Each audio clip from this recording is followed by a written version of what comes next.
Okay. My name is Sybil Yang. I'm an associate professor in the Lamb Family College of Business. I am also the faculty director of innovation and entrepreneurship initiatives. So anything innovation and entrepreneurship related for the students in terms of helping you guys come up with a startup idea, commercializing your innovation, or helping you bring your creative ideas into fruition and hopefully into a business form of some sort, that would be me. We are a relatively new initiative within the College of Business, but we are open to participation from all majors, all colleges, and all programs, undergrad and grad. So whatever you see here, just as long as you're a student, it is open for you to participate in and contribute to and grab resources from. That being said, this is the first this year in a series of workshops to help you guys craft whatever you need for your startup or innovation. Enough rambling by me. If you guys could put into the chat real quick, I'm very curious. What college or what program major are you guys in? Because I'd like to see a variety, hopefully, across the university. And then I'm going to switch on over to the next deck. And I have the chat open next to me, along with the participant list. So if you guys have questions along the way, go ahead and throw them into the chat also, and I'll try to answer them as I go. And you can also use the raise hand function. If you don't want to type in your questions or comments, you can also raise a hand and I'll call on you there. Yay! Couple of different colleges and specializations, which is fantastic. Great. Love to see computer science folk here. Love to see business folk here too. Okay, just to give you guys an overview of what innovation and entrepreneurship programs do exist. We have the incubator, which is the concept incubator for the university. So we provide grant funding for student-run concepts. So typically it's anywhere from about $1,000 to $2,000 per concept, and that's to help you guys develop and flesh out your MVPs and prototypes, and perhaps some outside consulting if you guys needed that also. So that's what the grant funding is for. I'll give you guys a QR code towards the end of the presentation on how you might apply. For the incubator, we have rolling applications and admissions into the incubator every year. You just have to be a student. Incubator also provides hands-on mentorship and coaching for the student entrepreneurs, networking hours, and then exposure. So we hand you off to different demo days, different investors, different opportunities that come our way. So we try to funnel those depending on what's relevant or not relevant to your concept. We also host a bunch of pitch competitions. So INE at SFSU, we host a university-wide pitch competition every single year. This coming year, let's see if I can annotate. This coming year, the San Francisco State one, the San Francisco State one is April 28th. We are hosting a CS only, so a computer sciences only pitch competition, and that's going to be on April 14th. For more information on that, contact Ilmi Yoon. And we also have a Lamb Family College of Business only pitch competition, and that's going to be on February 10th. And you should see posters around the business building for this Lamb Family College of Business one. We also have a CSU-wide pitch competition, and the prize money for that CSU level one, I think the top prize is like $25,000. The SFSU one, the top prize on that is $6,000. Second place is $3,000, and then the third place is $1,000. And there's also prize money involved for the CS and the Lamb Family College of Business pitch competitions, but those will be lesser amounts, but still a substantial grant amount for you to use on your concept. If you don't see a pitch competition here for you for some reason, reach out to me and we will try to work something out with your major or college as well. We also provide consulting and advising. I'll just hurry on through this. Every single Friday in Burke Hall 401 from 11 o'clock to 5 p.m. No appointment necessary, just show up, drop in. There's usually food and beverages there, and just hang out and get ideas, meet other people. It's kind of open networking hours for innovation and entrepreneurship. And this is on the main campus. Okay, just a quick plug for Incubator and the INE programs. These are some of the concepts that we have incubated or are currently incubating. They run the gamut in terms of information systems, consumer products, games, food and beverage, and even a not-for-profit organization. So it's really the gamut. We don't discriminate between ideas. If we can help, we will try to help. Okay. That being said, you guys are here for Pitch Deck 101, how to pitch an idea. And I'm just going to start off with a global must on your pitch decks. Your pitch must be clear, crystal clear, absolutely no obfuscation. It cannot be complex. You have to make your points so incredibly obvious to the audience that it cannot be misconstrued by anybody. If you need a guide, and you've probably heard this one before, if you need a guide as to whether or not your pitch, your communication of ideas is clear and or obvious, make sure your mom can understand it. And this is assuming your mom is not a nuclear scientist, but make sure your mom understands it. If not your mom, then my mom can understand it. So whatever it is that you're trying to communicate, you're trying to get that point across succinctly and as precisely as possible.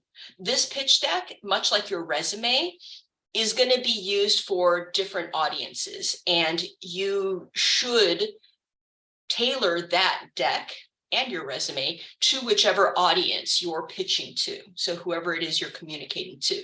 Pitch deck is going to be used to find co-founders, future employees, partners, development customers, suppliers, maybe even a law firm. And for any one of those constituents, you have a slightly different message and they have slightly different understandings. So your pitch should be clear to all of those audiences and should be incredibly easy to understand. Okay. These are some of the things, and this is just super basic, again, global, on what makes a pitch not clear and super not obvious. And you may have gotten this inside your GWAR class or your presentation classes, but too much text, which this page actually violates, but slides that are overly verbose, crowded, without a sense of direction, are not very clear. Photos where you try to demonstrate something or show something, but there's no title or caption. If the viewer is looking at your presentation, they don't necessarily know what you're looking at if they're not listening to you at the same time. So whatever is on the slide needs to be completely self-explanatory as well. No animations, no transitions, no memes. They make you look juvenile, and it is difficult for your audience to take you seriously with any of those pieces there. Okay, that out of the way, the super basic generic presentation oriented stuff out of the way. Let's talk about what the pitch deck is actually about.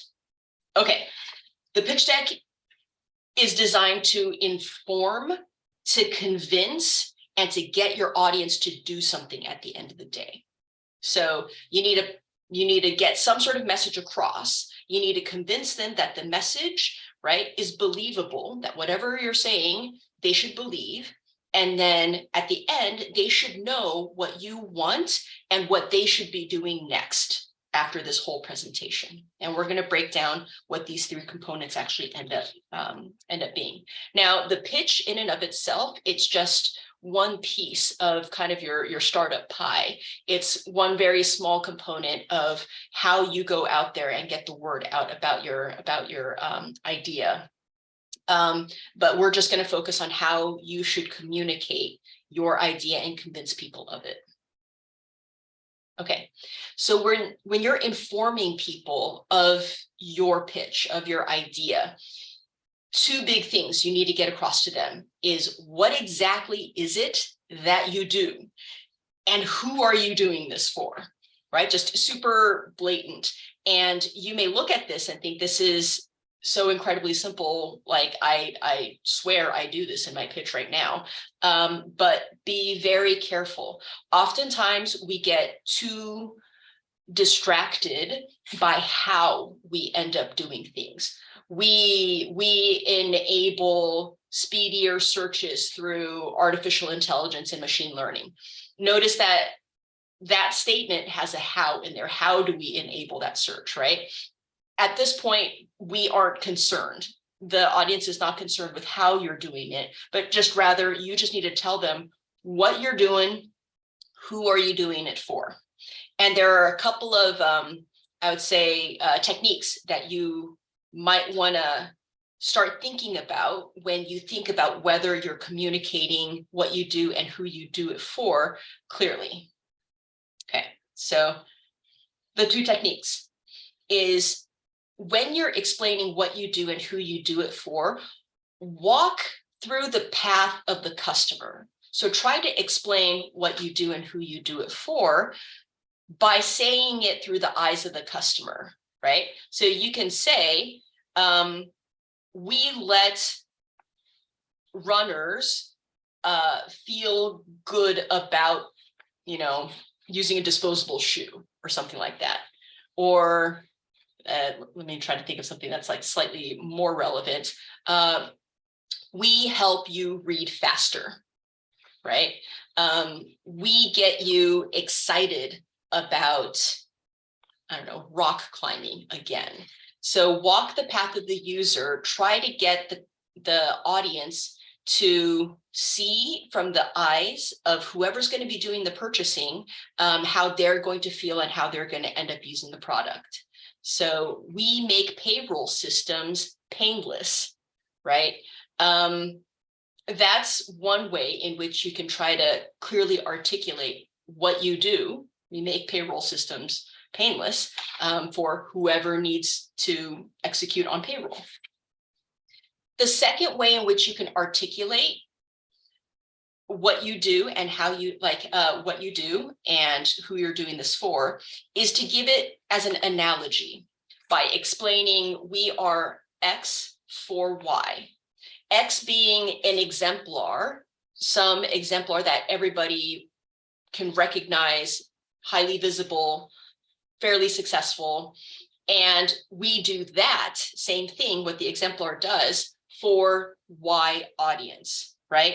So we may say that we are the Tinder for political candidates, right? We're the matching service for political candidates. Or you might want to say we are the DoorDash for babysitters, right?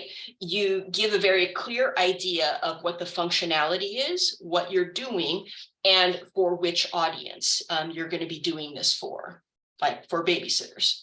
So this is a really good way to paint a picture in the eyes of your customers or in the eyes of your audience of the value proposition that you're providing to the end user. What you're trying to do here is really show them that you have identified a problem and you are solving that problem for a very specific audience. Okay. Hopefully this makes sense. Okay. So these are just two techniques for you to get down to that very narrow soundbite. And don't expect that your first attempt at really articulating what you do and who you do it for is going to come very clearly. This is usually repeatedly iterative process where you're discussing it with other people, you're testing out your X and you're testing out the Y, because you want your analogy to be super clear if you're doing this, right? And if you're using a user path, you want to make sure that whatever picture you're painting in other people's heads is what you see is what they also see in the path that you're painting. Okay, so after you inform people of what you're doing, you need to convince them that, number one, why does the consumer care about what you're doing? So this is almost like relevancy of the problem that you've identified and the solution that you've identified to address that problem. So why should this end customer care? Why should somebody even be buying this product or this service? So that's the first thing you need to convince them of, that there's actually a market for this solution. The second thing you need to convince your audience of is that you as a team, so you as a founder or you as a co-founding team, are actually the ones who can do it, that you can actually execute on the solution that you've identified. So again, number one, right? The problem exists and you have a solution. The customers care about this problem and the customers care about your solution. Second piece is you can actually execute on this solution, okay? And then the third piece that you need to convince the audience of is you need to convince them that they should care that this problem exists and that you can solve the problem. And we're going to go ahead and address all three of these like convincing forms of convincing that your pitch deck has to do. Okay, so this first one, convincing the audience that there's actually a customer need. This is probably fundamentally the largest hump or roadblock that I end up seeing with the pitches that come across my desk. And the pitches that we end up seeing inside the pitch competition and in application to Incubator is we have a solution in search of a problem. At some point, the founder has fallen in love with some tool, some method, some fancy technology. They just absolutely love it. And they've built something around it. And they're like, now somebody's got to want it, right? Like I learned how to use Python and, you know, feed into a machine learning algorithm. What can I solve with a machine learning algorithm? And they go out and they look for a problem that they think can be solved with a machine learning algorithm. Oftentimes this comes from, not to rag on anybody, but people in the sciences. So you guys have such deep technical knowledge about how you can execute on a solution that you don't really think about whether the problem actually exists for that solution, or if a problem does exist, if that problem is actually painful enough for the target market where they will go out of their way and actually pay for your solution. So this is what a lot of people call solution in search of a problem. There is no fundamental problem that actually needs to be solved. You're just trying to find a way to justify and use a tool or a process or a methodology that you think is really hot, that is really popular, or is really getting a lot of funding these days. This doesn't create a long-term viable concept. What you do want to do is to reveal some form of core pain in a customer base.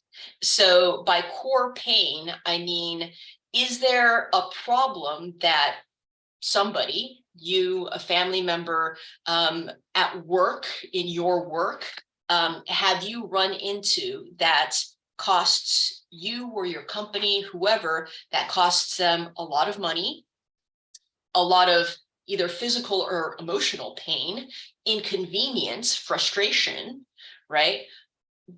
Is there something that's frustrating and painful that happens very frequently? So it happens on a daily basis, weekly basis, like multiple times during a day. Like the more frequent the problem actually is, the more painful it becomes, right? So you want to make sure that this core pain hits the pocketbooks, hits, mind capacity, hits the heart, that it's actually something that is very hurtful to the person or hurtful to the organization or the business. And that it happens a lot, happens very frequently, and that it's very urgent. If it doesn't get fixed now, it's only going to get worse and compound, and it's going to have to get fixed sooner rather than later. Because if you think about the opposite of all of these factors, even if a problem is painful, a person's not going to bother to fix it. If the problem happens so infrequently that they're like, something, the next time it's going to happen is like 5 years down the road. I'll just wait for it to happen 5 years down the road or so, right? So it's not urgent.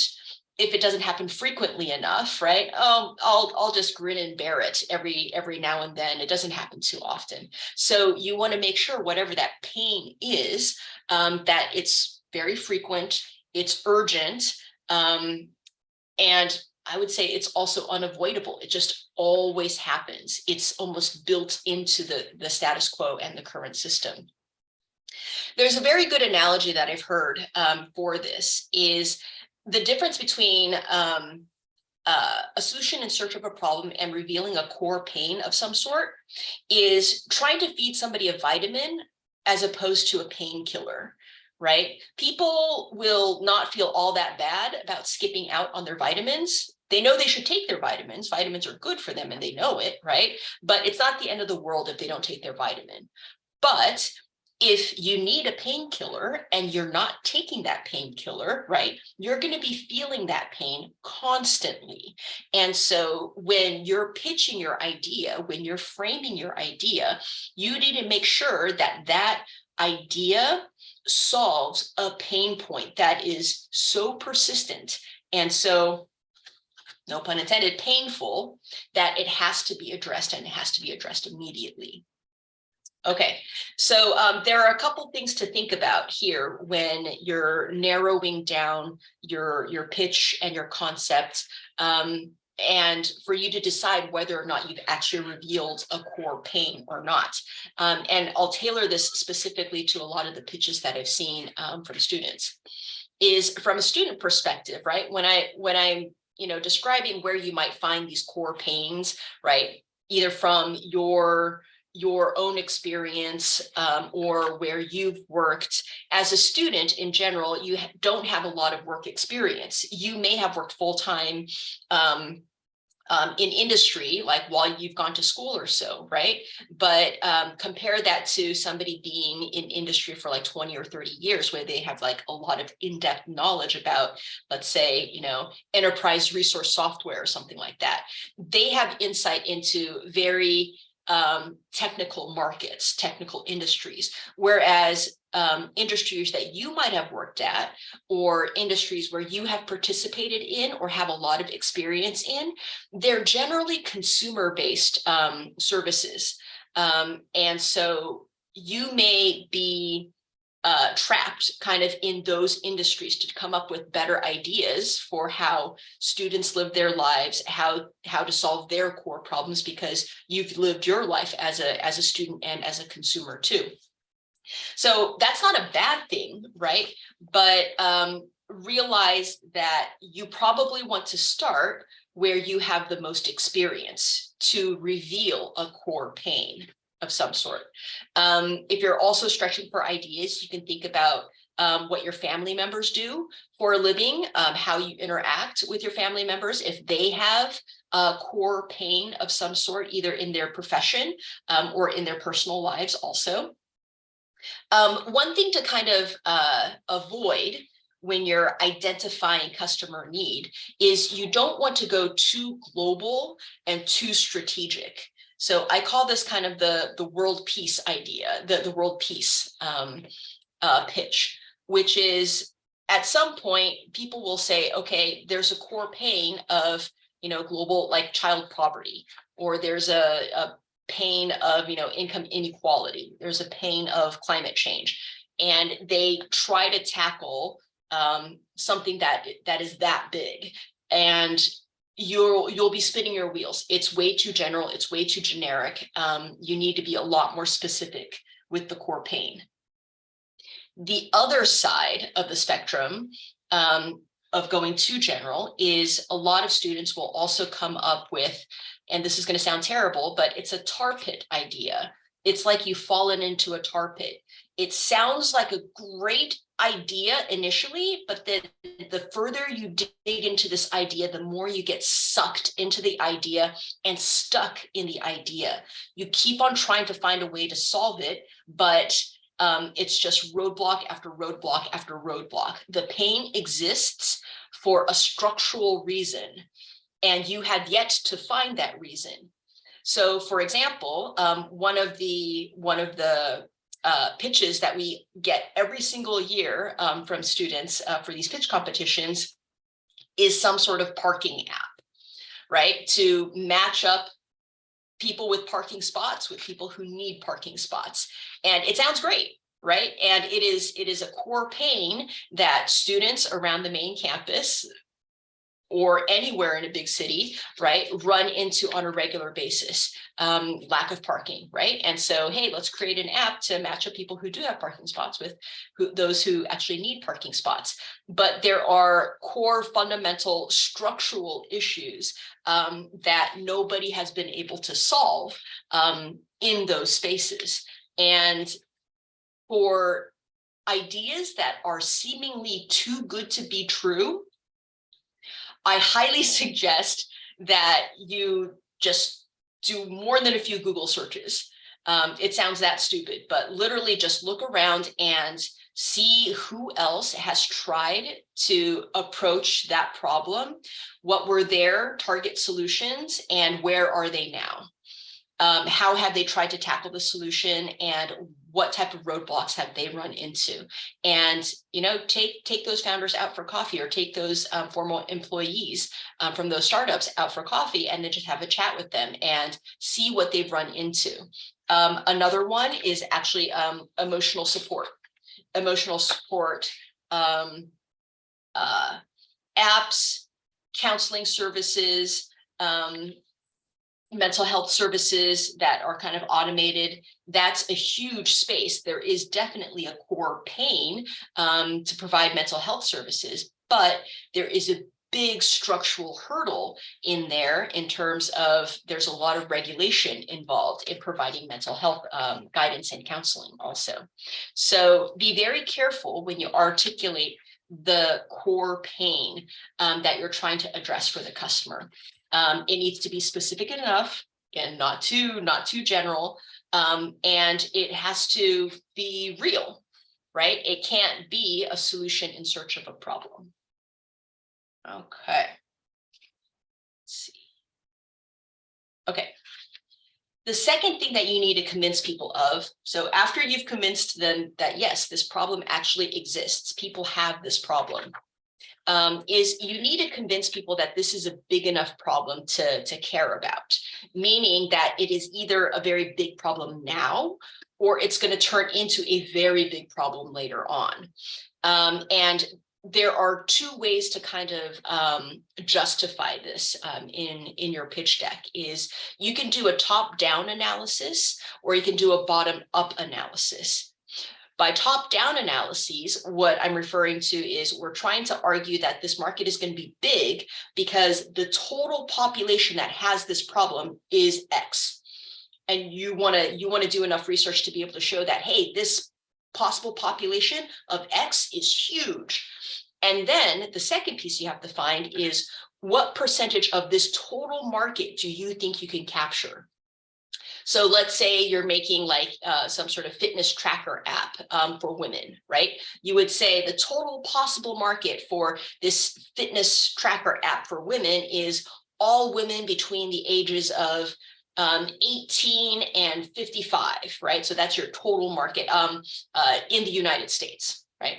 And then what percentage of that market do you think you can capture, right? Like taking into account that, the Apple Watch exists, Samsung has their version, Fitbit has their version, and then you start whittling it down from there, right? Like, what percentage of people will actually download an app or, buy a new tracker, yada, yada, yada. And you shave that Y percentage down to estimate how much of the market you're going to have.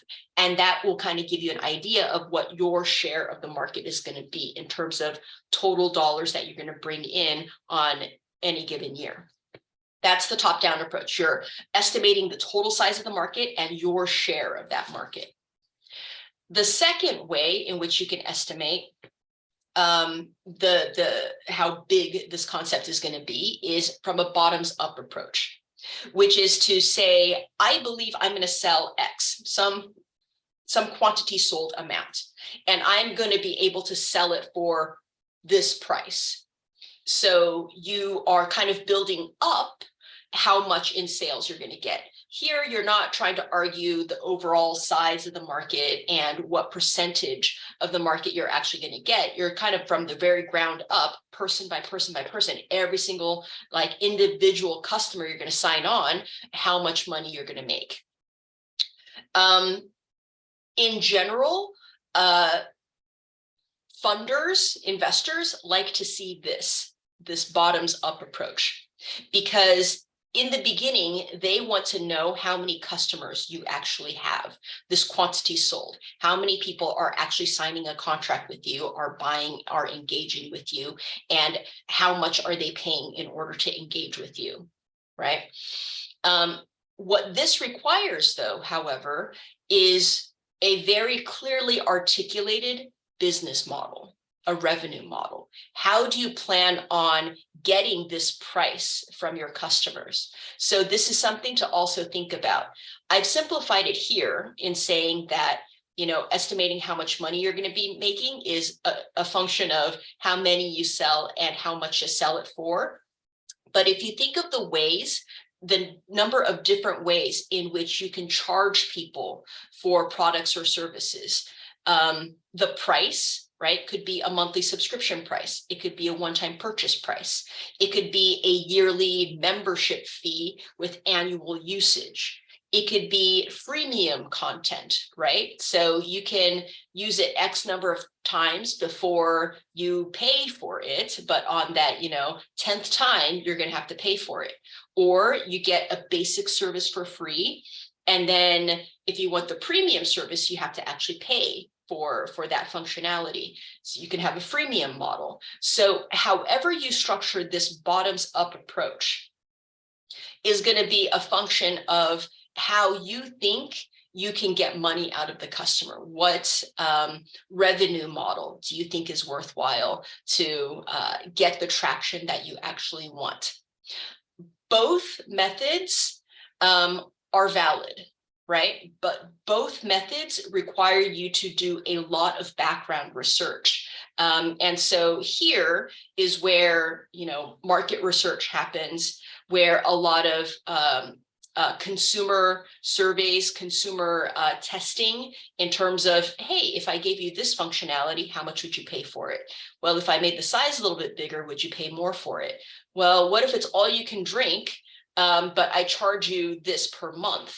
Where you start testing out different revenue models with your potential customers and seeing what the value is to them.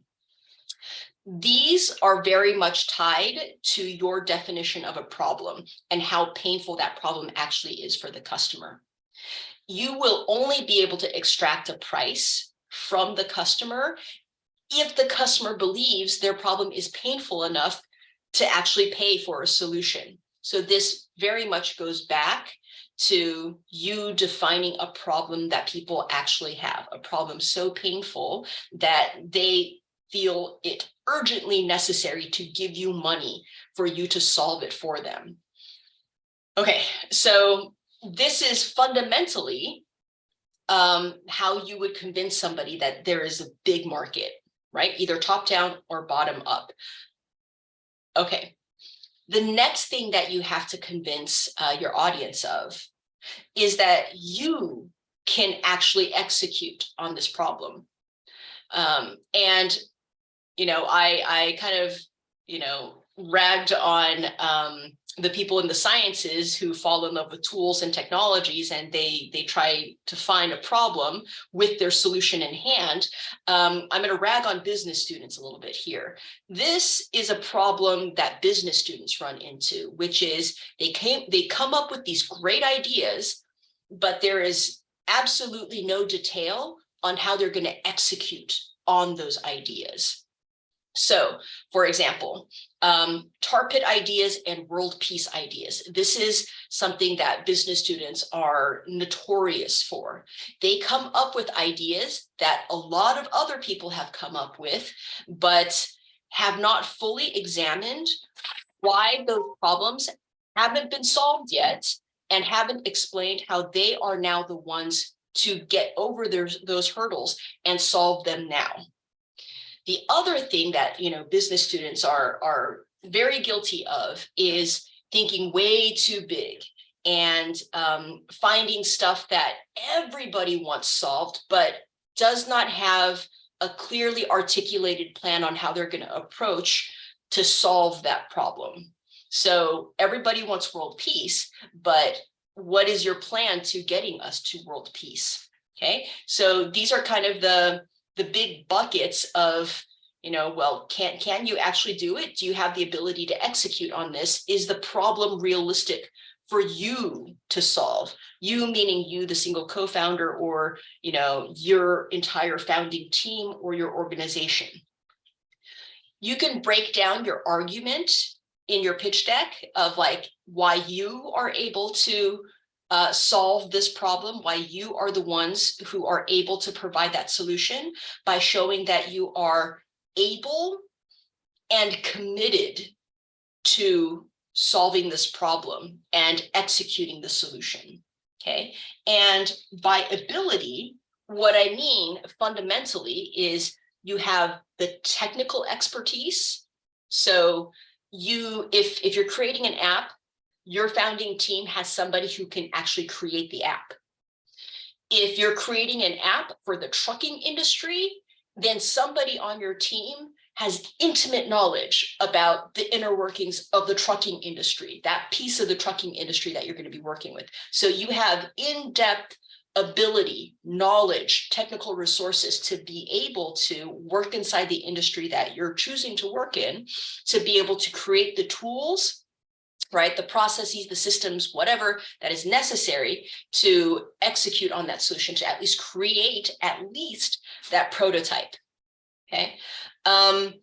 Another thing on the ability side is, do you have a network or into that industry? Do you know people in there? Do you know people who can help you out inside that industry?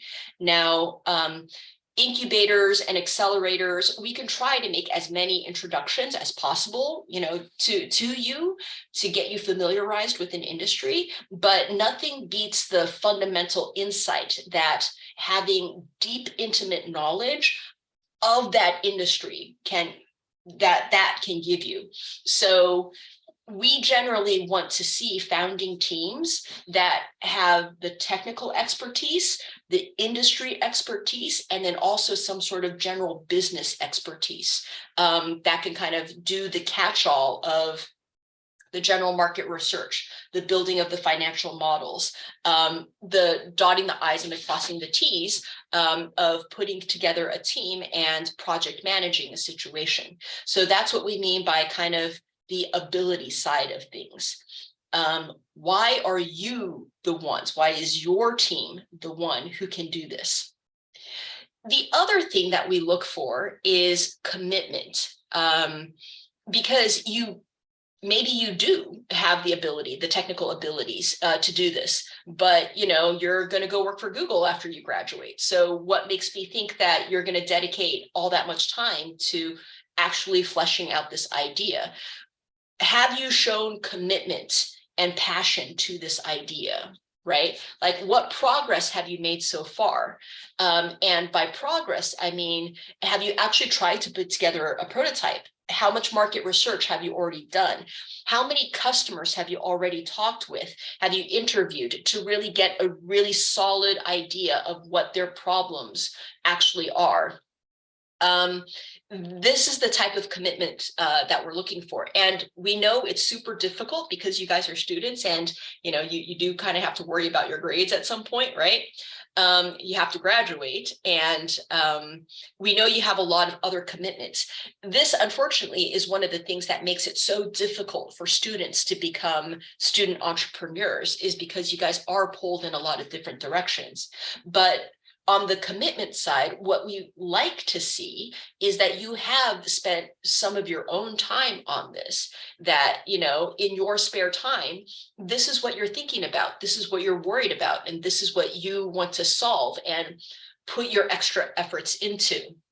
So this is kind of the motivation and commitment piece. When you're kind of not a student anymore, what investors and what partners generally want to see is they want to believe that you're committed to this solution and this problem on an ongoing basis. Like, does it look like you are planning to work on this for the next several years? In general, we like to see the commitment on the product development side and the market research side, more so than the funding and the business development side. So if you're spending all of your time like pitching for investors, right? Pitching your idea in order to get investors, that's not as solid of a commitment as you're spending your time coding the solution or conducting focus groups and customer interviews to really figure out what and narrow down what that customer problem statement actually is.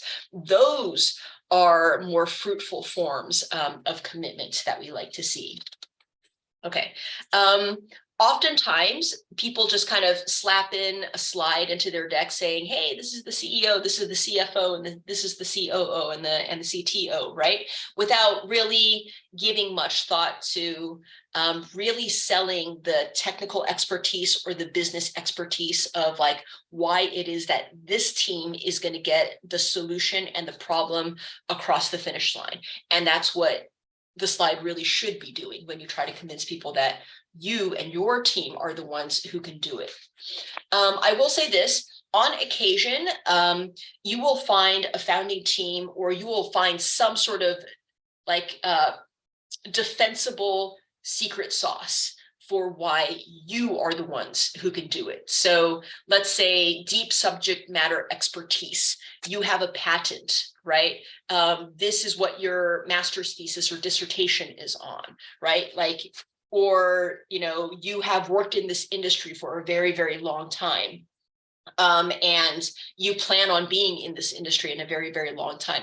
Those are all great things to profile because they show long-term commitment that's defensible. Okay. And then finally, you have to convince your audience that they care, right? So hopefully by this time, you've convinced them that this is a problem that your consumers care about, that now you have also convinced them that it's a problem that your consumers care about and that you can solve. And now you need to convince your audience that, okay, they should care that you're able to solve the consumer's problem. But now let's think about who your audiences are. And I just kind of put the audience types that generally see pitch decks into three very, very big buckets. That bucket on the right-hand side with the investors, this is what people generally think the pitch deck is for investors, people who are about to give you money. But your pitch deck is oftentimes the introduction and calling card that you're going to get when you try to recruit a co-founder or your first employees, right? It's also what you're going to be presenting to people who want to partner with you moving forward. So on the employee and the co-founder side of things, you're going to be looking for your complement. So if you're a technical co-founder, right, you're in CS, you're in biology, you're in engineering or so, you will probably need a business co-founder of some sort. And for business students, you're probably going to need a technical co-founder of some sort, somebody with the technical expertise, the science background to, create that new food product, who understands the food science. You're going to need that technical expert who knows the biology and the biological difference between bees and flies or something like that, and who could code the app that you actually want. So whatever your complement is when you're looking for a co-founder, realize that the simpler, the more basic and understandable the language is, the better. So for the technical folk, you're going to be explaining what you do, the problem that you're trying to solve and how you solve it to a non-technical audience, right? And, business people, you need to sell somebody, a technical person on why this problem actually matters to a person who isn't necessarily versed in the business world either. So know what drives them and what their motives are for wanting to care about a problem. On the partner side of things, you may look for vendors, right? Like material vendors. You might need somebody to design hardware for you. You might need a CAD engineer. You may need somebody to code something for you. When you put out, an RFP, they may ask you hey, what do you do? They want to know a little bit about the business first. It's going to be your pitch deck that you lead with on that. When you go on development calls, right? When you're trying to network and build out kind of that advisory board and people who will evangelize and talk about you, you will need to be able to give them a succinct reason why your pitch matters, why your concept matters, so that they can go out and succinctly tell other people about you. So if you think about a game of telephone, you're starting that chain of telephone and your message has to be compelling and sexy enough where somebody can telephone your concept and still communicate it clearly, and where they can be equally as convincing as you were to begin with. And I'm actually going to skip to the last one on that list, which is beta customers. Oftentimes, we get stuck with a great concept, perhaps a prototype or a minimally viable product, but nobody really to test it out with. You need a beta customer to test out your idea first. And so that beta customer, it's going to be an intimate relationship because you're going to want a lot of feedback, a lot of working suggestions, and the ability to take those suggestions, and redo the test and do it all over again. You need a very flexible development customer, that first beta customer. And so you need their buy-in. So you need to convince them that it's worthwhile for them to take a chance on you to co-develop almost the solution with them. This is probably one of the deepest uses for a pitch deck, is to convince that very first beta customer to work alongside with you. Because investors love to see that a first potential customer is on there and that your story is so compelling and the problem is so painful that a customer is willing to be a guinea pig in order to solve that problem. It's a very powerful step to have taken. So don't underestimate the importance of convincing that first beta customer. And then, of course, you're using this pitch deck to convince investors. And investors come in all forms of sophistication. And I kind of put on the very bottom of that list, kind of friends and family. And this goes back to, you have to tell a convincing story about the problem that you're trying to solve and why it's a good problem to solve. Your friends and family, they're your mom, aunties and uncles. It's my mom. They are not sophisticated people. And so you need to make sure that the language you're using is just that simple and easy to understand and not complicated. Angels get a little bit more sophisticated. lenders such as bankers and stuff, they get a little bit more sophisticated, and very, very much so at the top of that ladder is VCs, venture capitalists. And they are very sophisticated in their understanding, but they have absolutely no time for you. And so you do not have a lot of time to try to be convincing to them. And so it's not about giving them every single detail in the world. It's about wowing them and really succinctly capturing what you do, who you do it for, and why it actually matters, and how you're going to make it happen. Okay.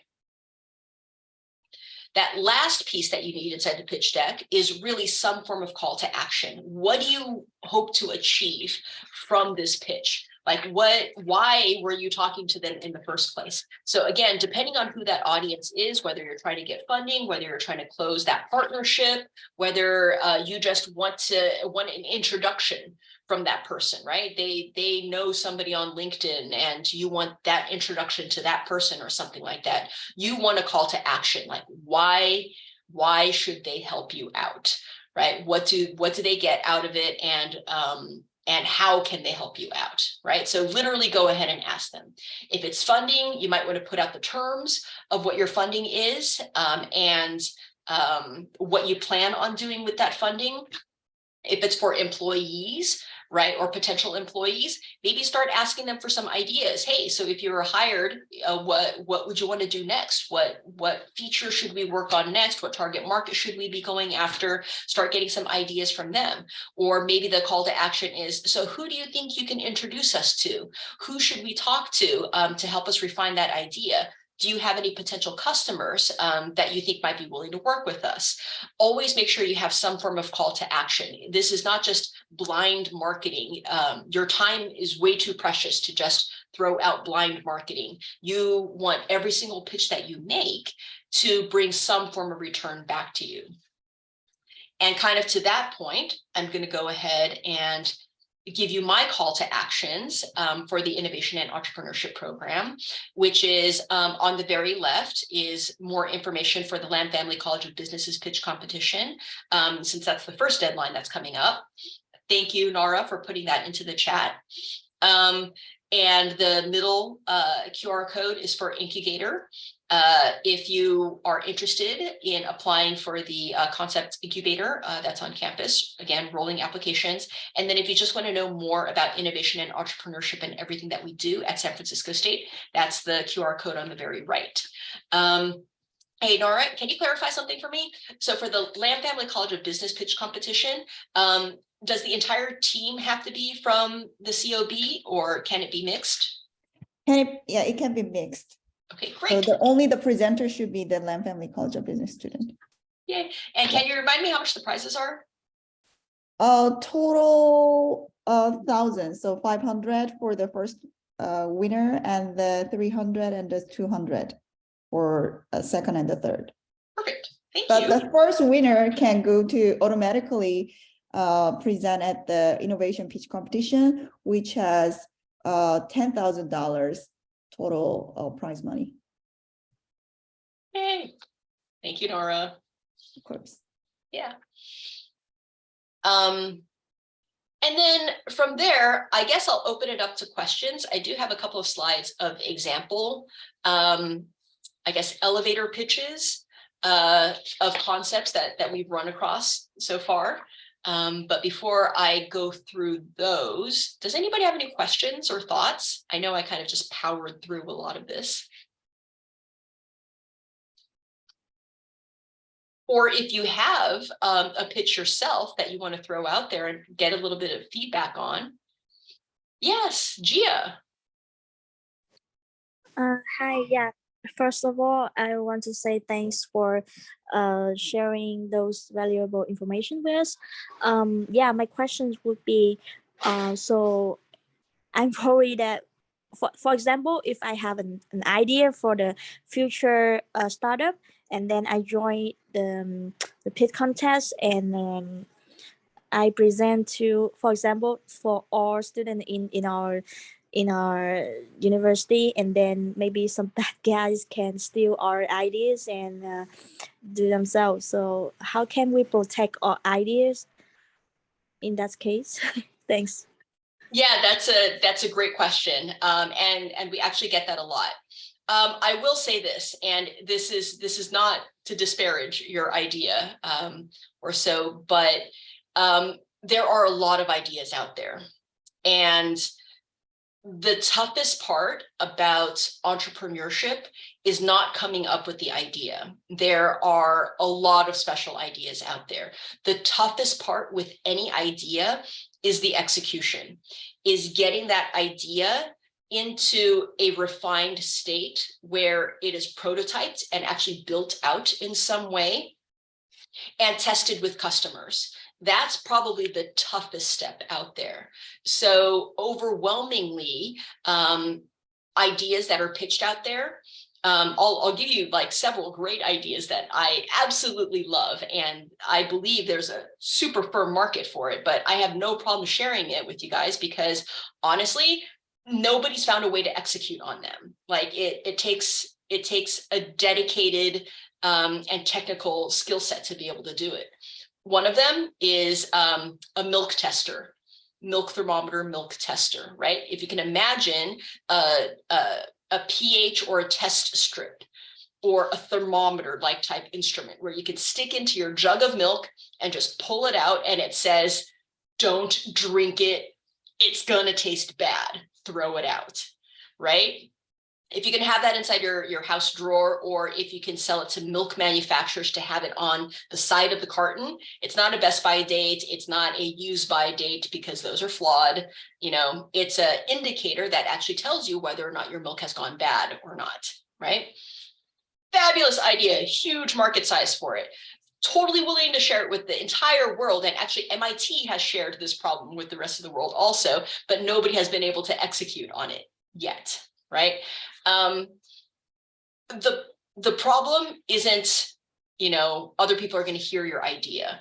The problem is, are the people who hear your idea, are they going to be able to execute on it faster and better than you are? And overwhelmingly, the answer is no. Like, other people don't care about it as much as you. And because they don't care about it as much as you, they haven't and won't be putting forth the resources to take the next step to figure out whether or not it's actually worth pursuing or not.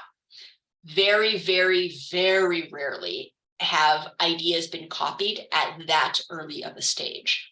And if you're worried about that, I am also more than happy to, you know, chat with you at the open office hours on Fridays also, to help you kind of tease through the concept, to help you get some comfort into how you might shape that concept and move it forward before you pitch it to the rest of the world. Hopefully that helps answer your question. Yes, thank you. Hope to see you soon. Hope to see you soon as well. Santiago. Hey, I just want to say thank you again for presenting the pitch deck slides for us as well. Really helpful, really informative. I do have a question though. So for the Lamb Family College of Business pitch contest, would that one be, so would our pitches be more directed towards, like you said, you give us 3 options. Would it be more for like the employees and co-founders, or would they be our partners or our investors? So it's going to be a mix of all of them, unfortunately. So I would try to make the content as easily digestible as possible, because your audience is going to include people who may be potential advisory folk. If it's a stellar pitch, we've had angel investors, be judges before also.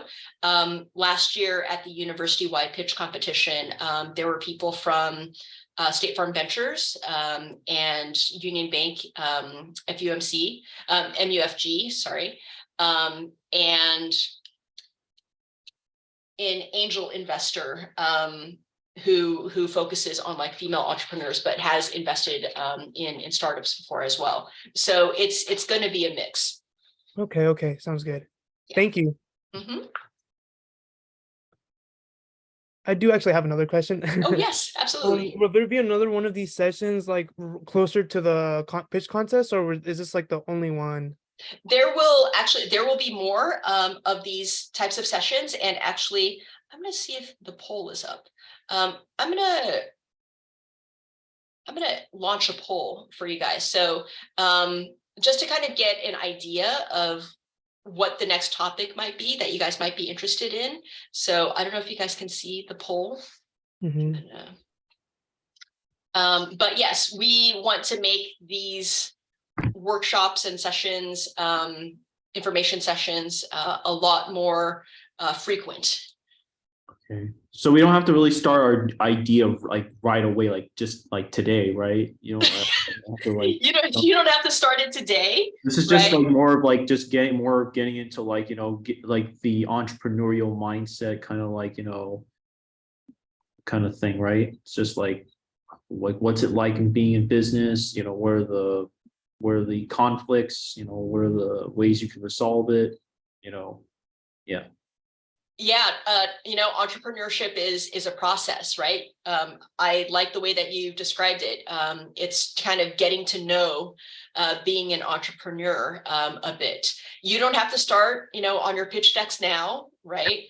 But if you want an environment where you can bounce ideas off of people or so, again, we have open office hours on Fridays. Every Friday, 11 to 5 in the Vista Room, 401 Brook Hall. Just drop in and you could just like bounce ideas off of people. Where's that link? I don't know like how like where's the link to that thing? Like, I'm gonna try to go back.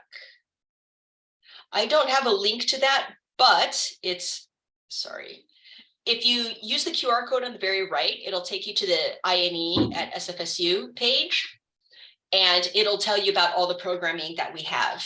The open hours are listed under, oh, there you go. Thank you, Nara. okay. Yeah. And where's the link, the Zoom link about like office hours from like 10 to whatever 5? It's not online, it's in person on campus. Oh, so 8 a.m. to noon or something? 11 a.m. to 5 p.m. in 401 Burke Hall. Yep, no reservations necessary, just kind of show up. I don't see it, sorry. Like where is it on the website? Where does it say it? Let me stop share. And while I'm pulling this up, Santiago, you had a question? Yeah, so I was going to say, so if we do have our pitch deck already set up and then we have an idea already like put together, I can come this Friday already then? Yeah, absolutely. Okay, sounds good. I'll get in contact with you then. Great. Excellent. Let me see.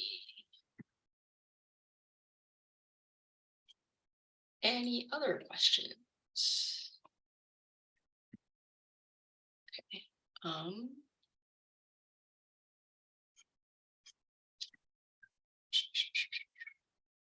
Sorry, I'm still fishing for that link.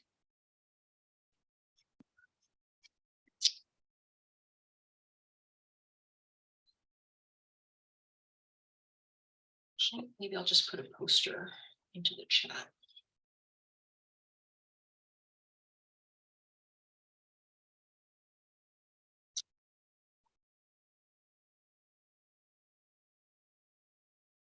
Any other thoughts or questions? I just wanted to say that I thought your presentation was really helpful. I was really looking forward to going to this, and I definitely. Oh, sorry, this is Sean speaking. Hi, Sean. And I will be definitely coming to the Friday group.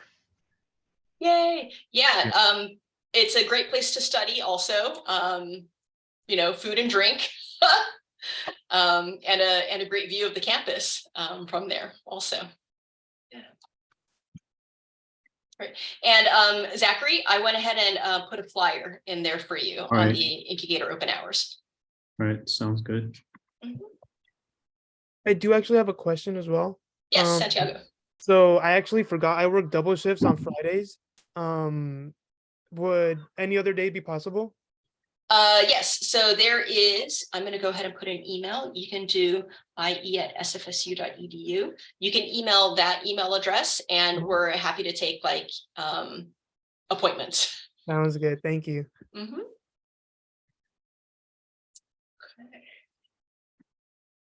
Okay. Maddie. Hey, Sybil, I have a question for you. Oh, yes, This might be a Andrew. little involved. I'll try and keep it as fast as possible. I'm actually a SFSU alumni and continuing student. So I did a bachelor's and a master's at SFSU, and I've had a long career in software development, and I even taught at SFSU for a little bit. And now I did a big pivot into AI and machine learning type stuff, and I want to start a consultancy business around it. Now, two questions. One is can I actually come to you guys for services, or do I need to be an actively enrolled student in one of the programs? And the reason being is I'd like to network with some other people to help me get this business idea off the ground. I actually need some business oriented people. I have a lot of the expertise, but I don't have the business background, and I would like to network with some people. And then the second question is, which is actually more applicable, is what do you think about the climate right now as far as starting a tech company with all these layoffs that happened in the last week in San Francisco Bay Area? And that's kind of the short of it. So I'll leave it there. Am I eligible? And what do you think about the climate right now? Thank you for the recap. For the first one, you are eligible to use any of the services except for Incubator, like being incubated by Incubator. So, but the open networking hours, fine, come on over. Okay. We are more than happy to hook you up with other alumni, with existing students, to help you participate in their needs, and hopefully their needs will jive with yours as well. And we can get some like smart business students to help you guys out also with your concept. And for the second one, is this a good climate?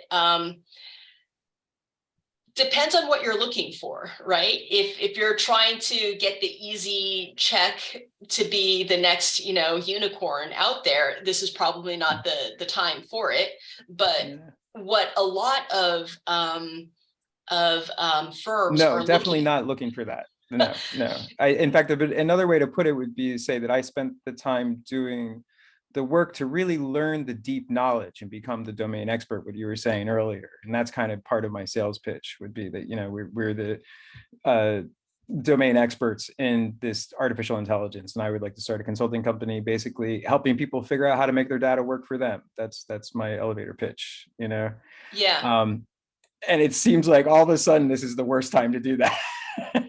So it really depends, right? The good news is there is a lot of talent that generally is decently well off. So the people who are getting laid off right now, in general, they're not necessarily living paycheck to paycheck. So Right. many of those folks, right, they may have been burned out from their job, where they have tons of RSUs and stock options that they're sitting on, and maybe they are looking for their next venture, and maybe that is not with the NASDAQ 50 or anything like that. And That's a so great point. now is probably a good time to partner up with a lot of people with a lot of really good ideas and say, hey, I can help you execute on those types of ideas. I have a feeling that there will be a lot of these small ventures bubbling up. You just have to be very cautious and selective. Now, it could be one of those gold rush things, right? Where you're the supplier of the gold mining services, right? Where you help them build out this type of infrastructure to make their technical dreams come true. And, you can survive very well that way. Then again, you may also become a gold miner yourself, right? That you fall in love with a problem and a solution that somebody's really sold you on, and you really start swinging for the fences. You can do that too. I think this is a ripe time for that. Nice. That's optimistic. Thank you. That's way more. That's really optimistic, actually. Better than maybe like 5 years ago, where you couldn't get anybody to partner with you because they were all tied into like, 6-figure, 7-figure, contracts with a really big company. I see. They're preoccupied basically with these Yeah. other things. I see. Yeah. Okay. That's an interesting twist. Thank you so much. I appreciate it. And thank you so much for the presentation. I took a ton of notes there. I got a lot out of that actually. Yeah. Thank you. Yay! Our pleasure. Maddie, you have a question. You've been patient. Yes, thank you. Thank you again for the presentation. Like everyone's been saying, I found it really helpful and informative. I have another question about scheduling for the drop-in hours, and that is, are they the same every semester? Like if I wanted to come in next semester, would it still be Fridays, or does a new schedule come out that I should look out for? Every Friday. I will say this, we're not there on Veterans Day because I think the campus is closed on Veterans Day. I think. That sounds about right. Yeah. Okay. Yep, just during the school year, every Friday. Brilliant. Okay. If we're kind of to that point, then I'll give you guys a couple of last examples. I'm gonna post this up. Give me just a second. And I'm gonna share a screen. Oops. Okay, I'm going to share screen. Okay, and I see Alex is here. I'm going to call him out because this is a concept that he's working on right now. When Koob first came to us, this was kind of their pitch statement to us. It's really long, right? And this was actually a cleaned up version of the pitch that the founder had made to me. You might not be able to get it from this big old description, right? Because this description is trying to describe both the problem and the way in which the problem is being solved, like how they're solving it, right? What you don't get from this is Koob is a dictionary for e-readers, right? A dictionary for e-readers that provides better definitions. It's what it is. Gia, I will make sure that a link to the recording is emailed to everybody who registered for the session. And this is what we ended up tightening the message down to, is we bring meaning to the words you read, right? So what we do and who we do it for. We do it for readers. What we do, we bring meaning to the words on the page, right? And this is a statement that's easy enough for my mother to understand, right? We don't need to go into the technicalities that the better definition is driven by a super complicated algorithm that takes into account the context of the sentence and machine learning voting of, with definitions or anything like that. What this just fundamentally does is, what is the problem that people have? They have words that they don't understand when they read, right? And who's it for? It's for readers. Super basic. And sometimes this is just what you need because, again, simple, clear. This is the type of definition or pitch that we also get. I don't know. There are words that don't need to be in here. It's an innovative idea that takes on the task of reducing fabric waste through experimental laser cutting of one-piece clothing patterns. I get a lot of how they're doing whatever it is that they're doing, right? They're doing it through laser cutting and innovation, right? But I get that maybe the problem has something to do with too much fabric being used, but I don't really know what the problem is or why a consumer would necessarily need this solution, be urgently needing this type of solution. And innovative just feels like I call this bullshit buzzword bingo, where you just throw in vocabulary that you think will catch somebody's attention because that's the vocabulary of the day or so. Let's see. Right? With cutting edge laser cutting. I don't know if they may be using. Sorry, it's a later. little redundant, but I wanted to use cutting edge. Yeah.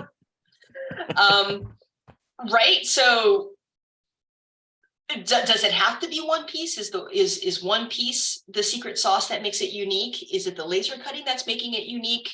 Again, also not quite sure what the problem is, and they've muddled their message with a lot of how they're achieving the solution. This is not the point in which you're trying to explain how you're doing this.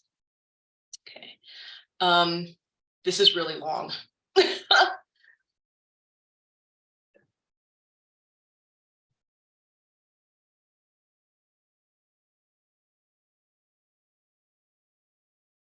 So again, not quite sure what the problem is here. Is it that people don't have access to pot?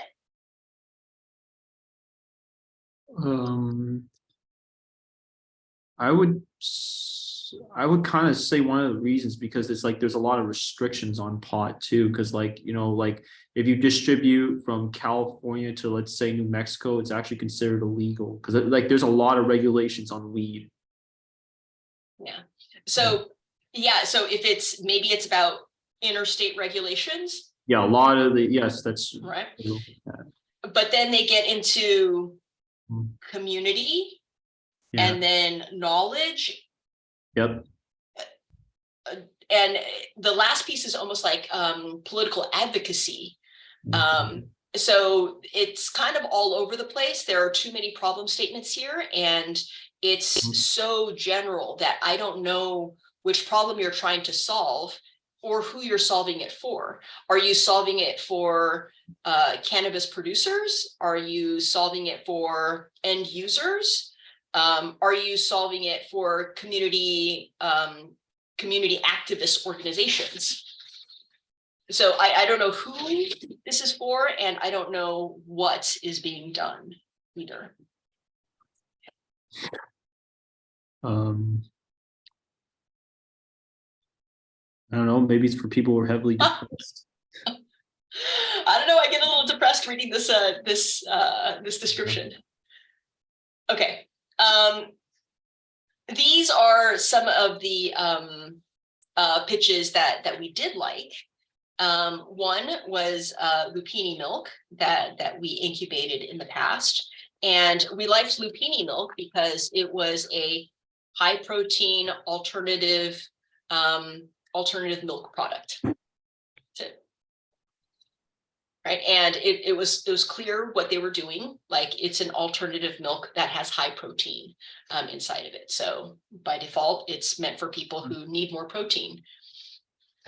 The other one was that we have, which is adrenaline. This violated kind of our urgent problem, right? But it did hit a lot of other requirements for what would make for a really good problem, which is that it's a frequent problem, and I would say it's a growing problem. And the idea was this is a track apparel for track athletes, and it turns out that track athletes, they practice a lot and they do a lot of laundry, and so whatever the sportswear has to be, it has to be affordable and it has to function well. What's currently out there is not functioning well because the waistband rides down and the crotch rides up. And so that prevents them from exercising appropriately, like performing at their best. And it costs them a lot because they have to constantly launder. So the idea behind adrenaline was a durable piece of athletic wear that fits track athletes correctly. That was it, right? They didn't need to explain initially how, like what they meant by it fits correctly. They just kind of showed, you know, an example of, hey, camel toe and the bottoms riding up. And every single runner, when they saw those pictures, they were just like, I know exactly what you mean. The waist goes down and the crotch comes up and it's uncomfortable. And then when you tell the story of how much laundry the average track athlete has to do, all of a sudden you get it as a expensive and very frequent problem that needs to be solved. So these are just some of the examples that we've run into, good and bad, in the past. Okay, and that's all I really have for you guys today. I'll give you one final summary of things to think about when you're putting together your pitch, what makes it clear and compelling in terms of your problem statement, the problem that you're going after and the solution that you're creating. Just be very clear. What are you doing, for who, and why are you doing it? Why will they need your product? Nowhere in here is how. Don't get hung up on the how. Because I'm in the College of Business, we like our, you know, repeatable mantras: unworkable, unavoidable, urgent, and underserved. Those make for very good problems that are out there that the status quo has found unworkable. They have not been able to solve, that they cannot avoid. They just keep on running into them, right? This is kind of the frequency problem. It's urgent, they have to solve it now, or it's just going to keep on costing them time and money and pain, and it's underserved. They've been overlooked somehow. Okay. Any other last minute thoughts or questions? I know I'm ending early. It was a great presentation. Thank you, Nora. I appreciate it. Very enlightening. Hopefully this will help help our presenters for both the College of Business pitch competition and the CS pitch competition this year, and then also for the university-wide pitch competition.